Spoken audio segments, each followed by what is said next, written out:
Je suis arrivé dans la police précisément quand la police de proximité a été créée en fin des années 90. J'en ai pas fait directement partie moi-même puisque c'était des services bien spécifiques qui étaient intégrés dans les commissariats. On avait le service de police de proximité qui était créé et c'est la problématique à laquelle on a eu affaire à l'époque, c'est que pour créer ces unités-là, on a eu certes des renforts d'effectifs, mais c'était aussi des effectifs qui étaient pris dans d'autres services pour créer ça. Donc on a déshabillé Pierre pour habiller Jacques, ce qu'on sait très bien faire dans la police depuis très longtemps. On a créé ces services-là, mais qui sont restés en fait finalement très à part du reste, alors qu'il me semble qu'ils devraient arriver plutôt en complément de tout ce que font les autres services. Et sur le principe de cette police de proximité, sur pourquoi elle a été créée, qu'est-ce que vous en pensiez à l'époque ? À l'époque, je dois dire que j'y étais opposé, très sincèrement. Après, le recul, comme vous disiez, effectivement, de mes années de police maintenant, me fait dire que c'est effectivement une nécessité tout de même, que ça ne doit pas être la seule police qui existe, mais qu'elle doit venir en complément de ce qui existe déjà. C'est-à-dire qu'effectivement, on doit avoir selon moi, la police de proximité telle que je l'imagine, doit être une police avec des effectifs qui sont fidélisés sur un secteur, qui apprennent à connaître un secteur, qui apprennent à connaître les jeunes qui sont en dérive, qui puissent avoir des contacts avec des parents, qui puissent être des relais avec les parents, qui puissent en faire du renseignement aussi sur ce qu'on appelle les signaux faibles. Dire que telle personne, par rapport à l'actualité par exemple, est en voie de radicalisation, tel enfant est en décrochage scolaire, etc. Ce sont des policiers qui doivent aussi avoir des contacts avec des élus. Mais pour ça veut dire qu'à mon sens, en tout cas, il leur faut beaucoup d'autonomie et pas une centralisation, ce que malheureusement on est en train de faire par ailleurs avec, par exemple, tous les logiciels qu'on nous impose, comme les logiciels de rédaction de procédure, les logiciels de téléphonie, des choses comme ça. Là, il faut une vraie autonomie à ces services-là, qui puissent travailler comme il leur semble en fonction des territoires sur lesquels ils sont affectés. En quoi les logiciels, etc., ça pourrait empêcher leur autonomie ? C'est pas l'autonomie de ces services, mais aujourd'hui on a l'impression qu'on a une tendance à vouloir centraliser la police et à enlever de plus en plus l'autonomie des policiers. Leur enlever de plus en plus la possibilité de la réflexion de la manière dont ils vont agir. On veut de plus en plus leur imposer une manière d'intervenir et de fait on leur enlève leur propre jugement. Et ça, à mon sens, c'est une dérive actuelle. Alors je ne sais pas si c'est volontaire ou pas, mais c'est en tout cas le sentiment qu'on peut avoir. Est-ce qu'il faudrait à ce moment-là repenser tout le fonctionnement de la police, même toute la philosophie, si je puis dire ? C'est une vraie question de savoir qu'est-ce qu'on veut faire de notre police, effectivement. Le principe de la police, c'est garantir la sécurité de toutes les personnes, la liberté de toutes les personnes. Maintenant, il n'y a pas que l'aspect répressif, c'est une réalité.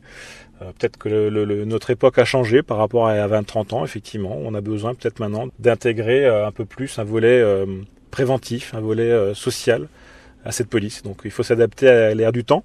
Il est peut-être le temps, effectivement, de repenser à ce qu'est la police. Est-ce qu'il faudrait également remettre des commissariats dans les quartiers ? Je sais qu'il y a eu des fermetures de commissariats. Est-ce qu'il faudrait recréer des petites structures de commissariats je pense à des quartiers difficiles ? Est-ce que ça serait possible ? Est-ce que ça demanderait beaucoup de travail ? Ça nécessitera beaucoup de travail, oui, mais ça nécessitera du temps, surtout déjà. Il faut bien se dire qu'une police de proximité, telle qu'on l'aimerait, pour avoir des résultats qualitatifs, nécessitera du temps. Et ce temps, malheureusement, il n'est pas souvent en adéquation avec le temps politique.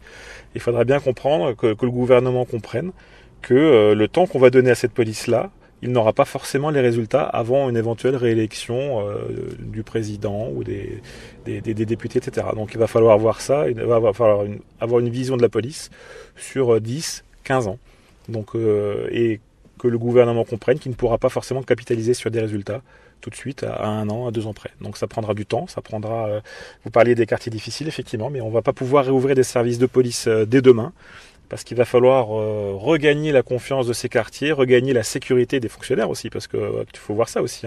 Aujourd'hui, les fonctionnaires n'interviennent pas en sécurité dans certains quartiers, donc il va falloir du temps pour pouvoir regagner la confiance aussi, mais qui puissent se promener entre guillemets dans ces quartiers de manière sécurisée. Ça va nécessiter du temps, ça va nécessiter aussi une formation adéquate pour ces policiers-là quand même, il va falloir passer par là quand même, une formation sur la manière qu'on a d'intervenir dans ces quartiers, sur la manière de prendre contact, la manière de faire remonter du renseignement, d'en rechercher.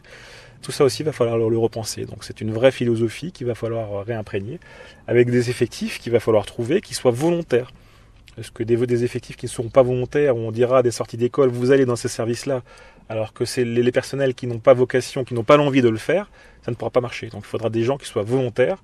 Il va falloir trouver aussi des mesures incitatives pour ces policiers-là, des mesures incitatives, je parle de primes en salaire, que ce soit d'avancement, que ce soit de possibilités de mutation, etc. Donc il va falloir vraiment trouver des vraies mesures pour motiver les gens à aller dans ces quartiers-là et les fidéliser aussi, parce que le but c'est que quand même les policiers qui soient affectés restent un certain temps et une vraie connaissance de ce quartier-là. Et que lorsqu'ils sont amenés à partir, il y ait une vraie transmission avec la personne qui va prendre la place, qu'il y a un temps où les deux personnes sont en binôme, etc. pour qu'il y ait une vraie passation de la connaissance du quartier. Le nerf de la guerre, ce sont les moyens humains et matériels. Emmanuel Macron a rappelé qu'il comptait créer 10 000 postes en 5 ans, que le budget pour la police serait une des priorités pour l'année 2018. Est-ce que vous y croyez et est-ce que ça sera suffisant, vu les difficultés actuelles que connaissent les policiers ? Je ne sais pas s'il faut y croire. On a un gouvernement qui est arrivé en fonction. On a des promesses qui ont été faites. J'ai envie de croire en la politique de manière générale encore, malgré toutes les déceptions qu'on a pu avoir. On a vu encore il y a 1 an le président Hollande qui faisait des promesses aux services de police suite aux manifestations des policiers en colère. Où en sont ces promesses? Où en sont les budgets qui auraient dû être débloqués à l'époque? Puisque des annonces très concrètes avaient été faites lors de ces manifestations-là. Je ne sais pas si, entre-temps, les commissariats ont été rénovés, si les budgets promis ont été débloqués. On a vu encore récemment des campagnes de presse de certains services de police dans des états désastreux.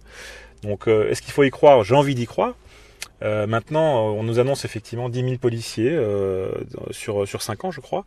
Quels sont ces policiers? Est-ce qu'on parle de gardiens de la paix?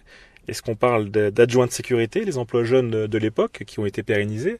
C'est aussi une question de budget, un adjoint de sécurité, qui sont au demeurant nécessaires dans certaines fonctions, mais des adjoints de sécurité qui sont payés au SMIC et qui ont une formation de 2 mois n'ont de toute façon pas la même connaissance et le même impact et le même travail que des gardiens de la paix qui sont formés pendant 1 an, qui sont payés pour. Dans les 10 000 postes qu'on nous promet, quel est le détail de ces postes? Ça, personne ne le dit jamais et personne ne pose cette question au gouvernement. Qu'est-ce qu'il y a dans ces 10 000 postes? On aimerait bien connaître la répartition par catégorie de ces 10 000 postes, le nombre de commissaires, le nombre d'officiers, le nombre de gardiens de la paix, le nombre d'administratifs, il en faut aussi, et le nombre d'adjoints de sécurité. Donc on aimerait bien avoir une connaissance concrète de ces postes-là. Est-ce que ça va être par rapport au départ en retraite, est-ce que ça va être en plus, 10 000 postes en plus? Est-ce que c'est dans les 10 000 postes, on compte le remplacement des départs en retraite? Donc ça, c'est des vraies questions et puis on a pour l'instant pas de réponse à ça.